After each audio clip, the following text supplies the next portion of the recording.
एक बार एक शख्स ने एक महात्मा जी को अपने घर पर भोजन के लिए आमंत्रित किया, उनको ड्राइंग रूम में बिठाया और भोजन की व्यवस्था करने निकल गए। महात्मा जी आए, महात्मा जी ने प्रसादी ली और आशीर्वाद दिया और चले गए। इतनी देर में उनका बेटा आया और बोला, पिताजी कौन आए थे? बोले, महात्मा जी आए थे।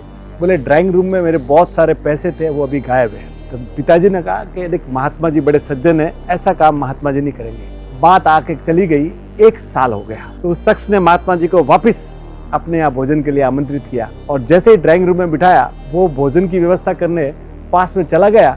इतनी देर में बेटा आया और बोला कि महात्मा जी, एक बात कहूँ, आप बुरा न मानो तो। बोले, क्या? बोले, पिछले साल जब आप आए थे ना, आपके जाने के बाद मेरे बहुत सारे पैसे नहीं मिल रहे। मैं आपको छोड़ नहीं कह रहा हूँ, पर बस है सो बात है, आप नाराज मत होइए। तो महात्मा जी उसकी बात सुने और रोने लग गए। इतने में वो शख्स आया और जब उसको सारी बात पता लगी तो उसने बोला कि मैंने तुझे बोला था ना, तूने महात्मा जी को क्यों ऐसा बोल दिया? और बोला कि महात्मा जी, मैं माफ़ी मांगता हूँ, मेरे बच्चे से गलती हो गई।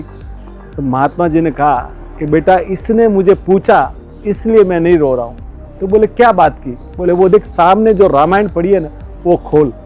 और जैसे ही वो बाप बेटे ने रामायण खोली, रामायण के अंदर पूरे के पूरे पैसे पड़े थे। तो बोले, जिस दिन मैं आया था ना, आपके पैसे यहाँ बिखरे उड़ रहे थे, तो मैंने सब पैसे इकट्ठा करके आपके वो सामने वाली रामायण के अंदर रख दिए कि जब सुबह सवेर शाम जब भी आप रामायण खोलोगे तो आपके सामने आपके पूरे पैसे मिल जाएंगे।